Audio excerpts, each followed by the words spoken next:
Paz para todos, seja muito bem-vindo aqui ao canal. Hoje vamos falar de um dos piores momentos da vida de Davi. Com certeza não é o pior, vai estar mais lá para frente, mas sem sombra de dúvida é um momento muito tenebroso, onde agora ele fica vários anos fugindo. Você vê que no primeiro momento Davi não tinha a menor possibilidade de ser rei. Havia essa promessa, mas era simplesmente impossível. As coisas foram construindo até chegar no momento em que agora é completamente possível. Ele é esposo de Mical, filha do rei. Então já faz parte agora do parentesco. É possível agora ele ser rei. Fora que o povo amava, mas de repente Saul abomina Davi, quer matar Davi, que foi exatamente o que vimos no vídeo passado, né? Saul determinado a matar Davi, e agora aquilo que parecia uma vez era impossível, se tornou possível, agora voltou a se tornar impossível de novo. E esse impossível aqui vai se estabelecer por alguns anos, porque ele vai fugir agora da presença de Saul. Saul vai estar caçando implacavelmente. Parece ser uma história muito triste, né? De alguém que não era possível, se tornou possível e agora voltou a se tornar impossível de novo. Mas existem ensinamentos preciosos aqui. Então é no 1 Samuel capítulo 21, você vê que Davi, quando ele começou a ser perseguido por Saul, para onde ele vai? Ele vai justamente para Samuel, né, que era o profeta que tinha dito que ele iria se tornar rei. Ele vai, mas agora ele sabe que Saul está perseguindo, ele não pode voltar lá para Samuel, mas ele volta, ele vai procurar um outro sacerdote, porque ele quer a proteção divina. Então ele vai até Abimeleque. Mas você tem que entender o que está acontecendo. Então, no vídeo passado, ao ele entender que Saul queria matar ele, ele sai correndo, tentando se esconder. Então ele está maltrapilho, com fome e muito cansado, né? De fato, ele percorreu uma longa distância para chegar até onde estava Abimeleque. Então, o estado dele aqui, emocionalmente, fisicamente, é precário. Mas ele encontra Abimeleque. Então veio Davi, está no capítulo 21, a partir do versículo 1, diz assim: então veio Davi a Nob, ao sacerdote Aimeleque.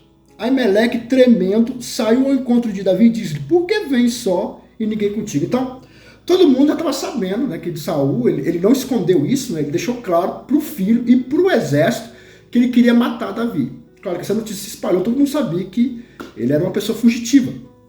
Quando Davi chega nessas condições, maltrapilho e tal, aparentemente muito acabado, e ele chega a dizer que quando ele chega na presença de Aimeleque, Aimeleque fica morrendo de medo. É claro que Davi percebe esse medo. E um dos medos de Aimeleque também é por causa daquilo que está registrado aqui. Eu vou colocar aqui o texto aqui, está registrado aqui. É porque Aimeleque era era neto, bisneto de Finéias, aonde tanto que era filho de Eli, e eles foram punidos porque eles faziam o que era mal perante os olhos de Deus. Então, uma vez que eles fizeram isso, Deus os castigou. Está registrado, né, nesse texto aqui, que é uma grande derrota que eles tiveram, porque eles começaram a gritar, dizendo que Deus era com eles, que eles iam vencer, e de repente isso não aconteceu. Pelo contrário, eles foram bem humilhados, aonde eles foram derrotados, e houve uma profecia dizendo que a geração dele não chegaria à velhice. Então, Aimeleque era filho, era neto, ou era bisneto de Finéias. Então estava essa palavra sobre ele. E de fato se cumpriu, porque Aimeleque vai morrer. Nos próximos textos nós vamos falar sobre isso. Isso prova que a palavra de Deus, ela se cumpre. Doa quem doer, em que tempo e que circunstância for, ela se cumpre. A nossa maior dificuldade é entender quando Deus fala.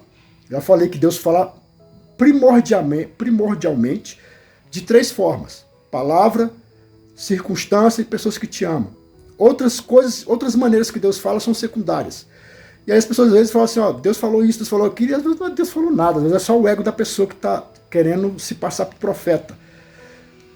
Mas se há uma certeza no seu coração de que Deus falou, há essa certeza, essa convicção de que Deus de fato falou, você tem certeza que Deus falou, vai se cumprir. A palavra de Deus sempre se cumpre, assim como se cumpriu na vida de Aimeleque, infelizmente trazendo morte, mas se cumpre. A palavra de Deus sempre se cumpre e ela vai se cumprir na sua vida. Esse é o motivo que Davi vai mentir. Então vamos lá. E disse Davi ao sacerdote Aimeleque: o rei me encomendou um negócio e me disse: ninguém saiba esse negócio pelo qual eu te enviei, o qual te ordenei. Quanto aos moços, aponte-lhes tal e tal lugar. Então, Davi começa a mentir. Ele fala: olha, eu estou vindo aqui porque o rei pediu um segredo. E aí Aimeleque sabia que Davi venceu Golias. Sabia que Saul estava com inveja de Davi, que queria matar Davi. Só que a gente nunca sabe dos pormenores. Ele não tinha como saber se eles voltaram às partes, se não voltaram, porque até então o comentário corria a boca miúda, provavelmente, né? Mas ele estava lá no reinado, ele estava lá entre os nobres, né? Davi estava lá frequentando, comendo entre os nobres, então ninguém nunca sabe o que de fato está acontecendo. Então Aimeleque deve ficar muito confuso, mas ele vai acreditar em Davi. E também dá para acreditar, porque a aparência dele está horrível, mas é porque ele está vindo de um lugar muito distante, e dizendo ele que era urgente, e não podia esperar, então dá para se entender por que Davi estava daquela forma. Mas Davi mente, e a Bíblia deixa claro que isso vai ter uma consequência. Nós vamos chegar lá nos próximos textos, porque uma vez que a gente somos do gênero humano e nós muitas vezes nos sentimos intimidados por certas situações e tomamos decisões precipitadas, isso não Deus compreende essas coisas. Deus compreende, mas não significa que isso fica de graça, isso fica barato. E aqui nós vemos na história que, de fato, isso não vai ficar barato para Davi. E é interessante que os textos aqui nunca escondem os defeitos de Davi. Assim como não esconde o defeito de Abraão, que também mentiu, não esconde o defeito de Moisés, e aí vai. Então, todos esses heróis da Bíblia, a palavra de Deus faz questão de deixar claro as debilidades dele, né? Isso torna o livro tão confiável, né? Porque se você fosse escrever alguma história que quisesse levar a pessoa a entender da superioridade, da força, da graça, você esconderia os defeitos, como por exemplo, você vai ler revista em quadrinhos, você vai lá, Batman, são morais da justiça, né? Nunca tem defeito, né? Então você vê que na Bíblia Deus faz questão de mostrar os defeitos daqueles a quem ele escolheu. Então tudo tem uma consequência que infelizmente vai ter uma grande consequência. Uma vez que por que Davi mentiu? Primeiro, provavelmente porque ele viu que Aimeleque ficou assustado e ele sabia que ele fugiu do rei, quem levasse Davi ao rei seria recompensado. Então, a cabeça dele estava prêmio. Então, esse é um dos motivos que levou, com certeza, ele a mentir. Porque ele vendo que o Aimeleque reagiu de uma forma que ele não esperava, né? Porque até então ele falou: vou me refugiar nos sacerdotes, né? Para eles me aceitarem. Assim como Samuel aceitou Davi. Porém, esse susto que Aimeleque toma parece que não é tão, né? O terreno não está tão seguro. Então, ele prefere mentir. Há uns teólogos também que acreditam que ele estava tentando proteger Aimeleque, e é uma interpretação muito segura também essa. Eu posso até entender que de fato isso esteja acontecendo, ao proteger ele para que ele não fique em maus lençóis com Saul, que era o rei. Agora, pois, o que tens à mão? Dai-me 5 pães da minha mão, ou o que se achar. Então, é como eu falei, ele está vindo de uma longa caminhada, morrendo de fome, cansado. Então ele falou: me dê alguma coisa nas minhas mãos. Essa expressão assim, me dê rápido, alguma coisa, eu preciso comer, eu estou morrendo de fome, eu preciso de alguma coisa palpável para eu comer agora. Me dê comida, implorando por comida, na minha mão, coisa rápida, urgente. E a resposta: respondeu o sacerdote Davi, disse: não tenho pão comum à mão, há porém pão sagrado, se ao menos os moços se abstiverem das mulheres. Então, ele pede, e aí que Aimeleque diz: olha, aqui não tem pão fácil como você está querendo, você comer rápido, não tem. O que tem aqui são os pães consagrados a Deus, e esse vocês não podem comer. Mas ele oferece a ele, se os homens que estavam com Davi, essa aqui é uma informação importante, ou seja, Davi ele foge, mas tem pessoas que são leais a Davi. Então ele tem um grupinho de pessoas que está ao lado de Davi. Então, se os seus homens não tiverem possuído mulher, então eu posso te dar. Então, quer dizer, o pão aqui ele não é, ele é consagrado. Ele aqui ele faz parte de um ritual ao qual a gente oferece a Deus. E você não pode comer. Diante das leis cerimoniais, quem podia comer os pães era o sacerdote. Davi não podia comer os pães. Mas, se pelo menos vocês não tiverem possuído mulher, que fala da importância da pureza sexual. Antes de falar sobre pureza sexual, esse mesmo episódio aqui é narrado por Jesus, eu coloquei o texto aqui, que fala justamente sobre isso, uma vez que Jesus é apertado pelos fariseus e saduceus para que ele cumprisse o sábado. Porque no sábado dizia que as pessoas não podiam trabalhar. E os discípulos estavam passando e eles estavam colhendo aquele alimento com as mãos, porque tem um outro texto aqui dizendo que eles podiam pegar, eles podiam comer, não tinha problema nenhum. Eles não podiam arrancar, levar. Agora, a fruta que tivesse fácil, eles podiam comer, eles podiam se alimentar. Aí o que acontece? Eles acusam, tá vendo? Os seus discípulos não guardam o sábado. O que Jesus faz? Lembra de Davi? Contando exatamente essa história aqui. Davi, ele estava com fome e o sacerdote deu pão para ele para alimentar. Por quê? Eu vou te explicar o porquê. Existem 3 leis que cercam o povo judeu. São as leis cerimoniais, as leis civis e as leis moral. A lei moral, ela tanto foi dada para o povo judeu, e ela é preservada no cristianismo. Você, por exemplo, se for abrir lá seu livro, no Novo Testamento, você vai ver: não matarás, honre teu pai e tua mãe. Você vai ver vários versículos no Novo Testamento ecoando aquilo que está escrito no Velho Testamento. Mas as leis cerimoniais, elas apontam para Jesus. Então, tudo que era lei cerimonial, Páscoa, todas as leis cerimoniais que você imagina, elas apontam para Cristo. Uma vez que Cristo chegou, acabou. Elas não têm mais sentido de existir. Então, Jesus e as leis civis era de fato uma lei específica para o povo de Israel. É claro que muitas das leis civis, elas são universais. Todos os povos utilizam essas leis. Mas o ponto aqui é que haviam 3 leis, a única que perdura até o dia de agora, nesse ano de 2022, e até enquanto a humanidade existir aqui, são as leis morais. Mas o que Jesus faz? Quando ele é confrontado pelos fariseus e saduceus, Jesus coloca essa lei cerimonial, que é o sábado, ele coloca, aliás, a lei do sábado, que estava na lei moral, Jesus pega e coloca na lei cerimonial, claramente, porque ele compara o sábado com os pães asmos, que era só podia ser dado aos sacerdotes. Então, Jesus, ele tira o sábado das leis morais e coloca nas leis cerimoniais.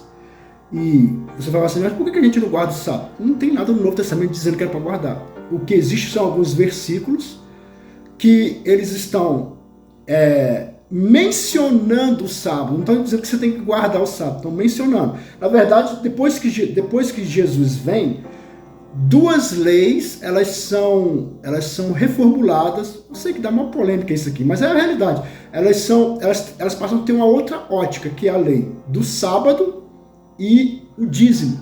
Porque o dízimo até então era obrigatório. Agora aqui ele vai ser voluntário.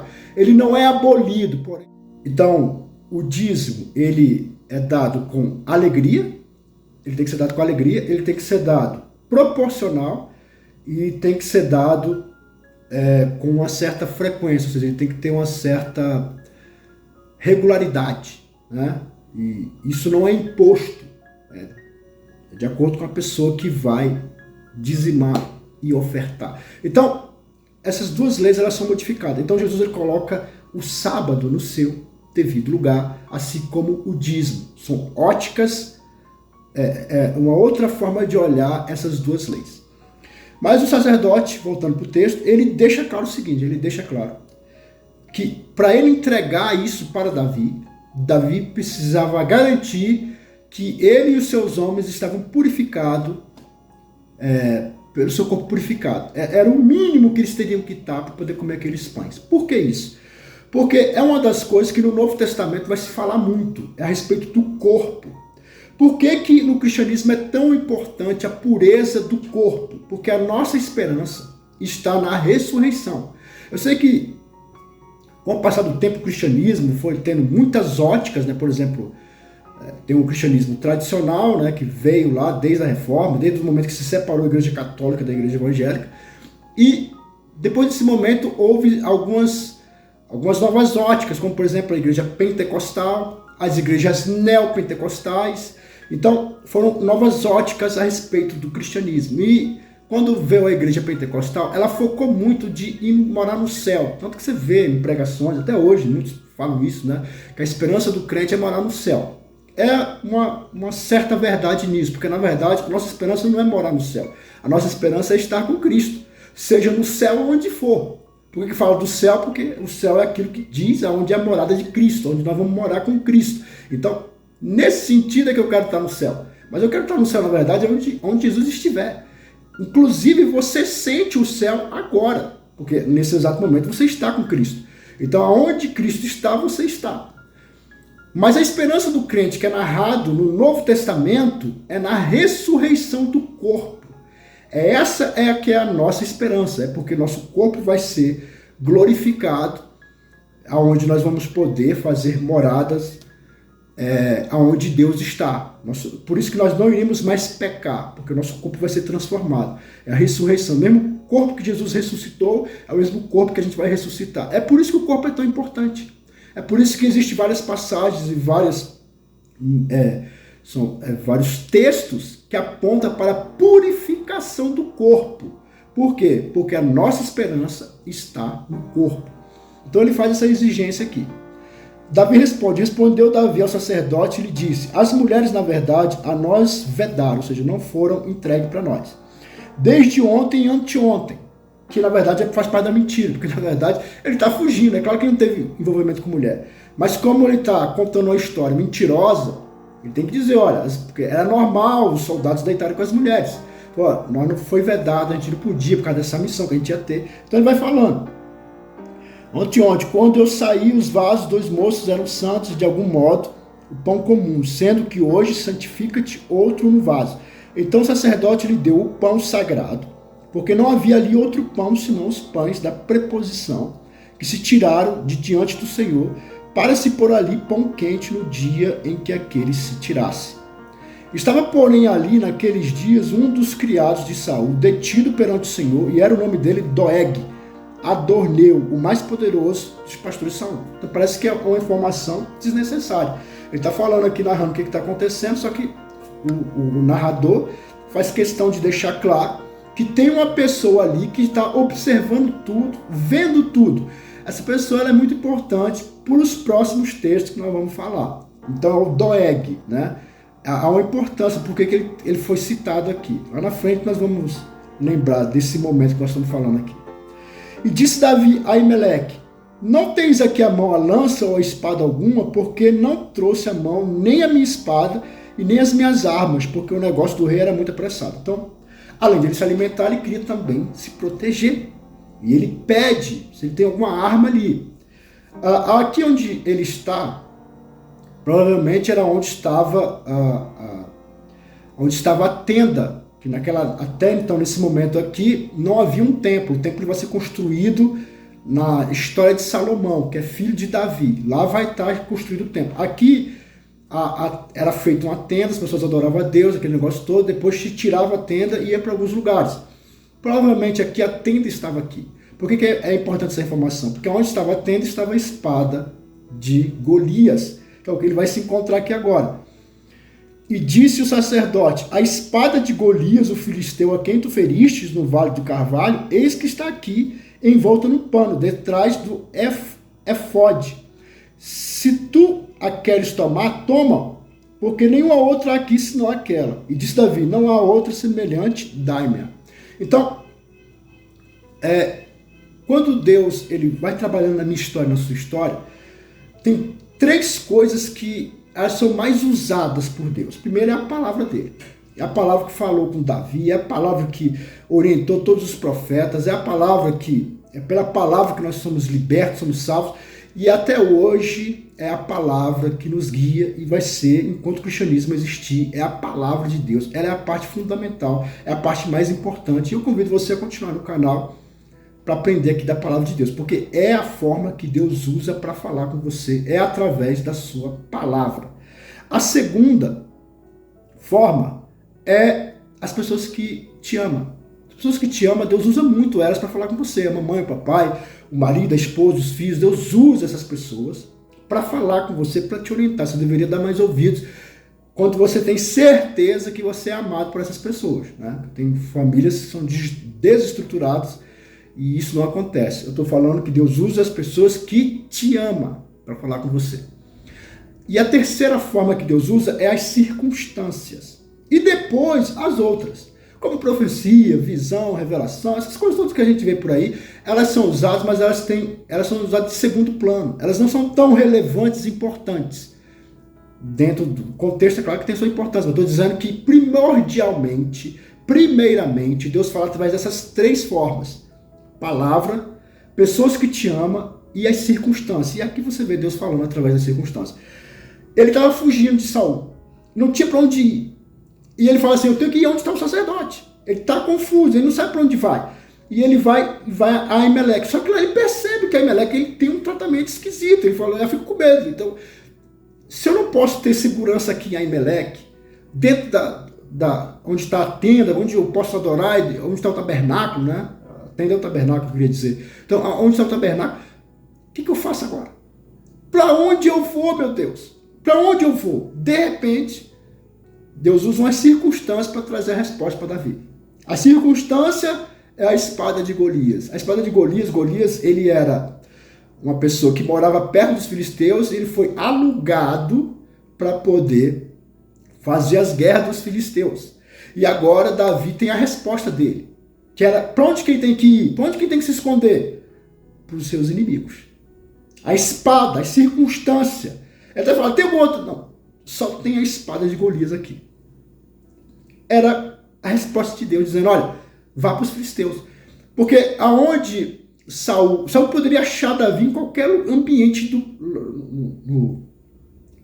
na cidade de Israel, em qualquer ambiente ali, ele podia achar ele. Até porque as pessoas também podiam delatar Davi. Ele não tinha onde se esconder. Alguém ia entregar Davi, porque havia recompensa. Você vai até ver isso mais lá na frente. Saul chega a falar de uma recompensa para quem entregasse Davi. Então, onde ele não tinha um lugar seguro para ele. Qual que é o lugar seguro? Nos inimigos. Porque Saul não iria enfrentar seus inimigos. Você vê aqui no texto, Saul não enfrentou os filisteus. Né? Ele não enfrentou Golias, não enfrentou os filisteus. Então, nos inimigos, ele estaria, entre aspas, seguro. Então, aqui está a direção. Aqui está a resposta. A resposta, o que ele tem que fazer? As circunstâncias desenharam para ele para onde ele tinha que ir. E agora ele vai, e no próximo texto nós vamos ver uma coisa impressionante. Eu acho realmente impressionante. Você vai entender quando a gente chegar lá. Amém? Então, o que eu quero, o que dá pra gente, além de tudo que eu já falei aqui, o que mais dá para tirar de aprendizado aqui? O Deus que cuida da vida. Então, diante de tudo isso, de tudo que a gente conseguiu compreender e entender, Deus, ele sabe o que ele está fazendo. Ele escreve a história. Ele usa, às vezes, o seu pior momento como aprendizado. Você vê que, nesse pior momento de Davi, coisas que estão acontecendo aqui, elas têm um significado muito grande. Jesus utiliza esse momento de Davi para falar uma das verdades que ele vai trazer no Novo Testamento. É quando ele coloca o sábado nas leis cerimoniais. Então, às vezes no nosso pior momento, acontecem coisas que têm muito significado e que você vai entender elas lá na frente. A trajetória aqui é interessante. Um homem que recebe a promessa de Deus, é impossível acontecer. Não tem a menor possibilidade. De repente se torna possível acontecer. Se torna bem possível acontecer. E agora ele entra num momento de perseguição que volta a ser de novo impossível acontecer. mas vai acontecer.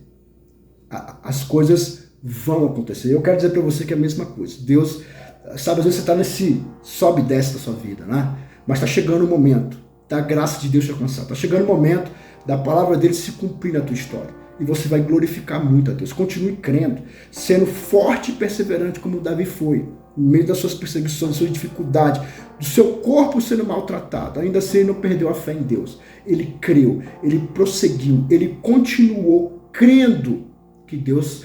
Tanto que os Salmos falam exatamente sobre isso. Boa parte dos Salmos é Davi falando sobre esses momentos dele, que deixa claro um homem a qual glorificava a Deus nos seus momentos difíceis. Eu quero convidar você a fazer a mesma coisa. Nos seus momentos de tribulação e dificuldade, continue crendo em Deus, porque esse sobe e desce da tua vida vai ter um fim. E o fim será muito proveitoso, porque o que Deus fala, ele cumpre.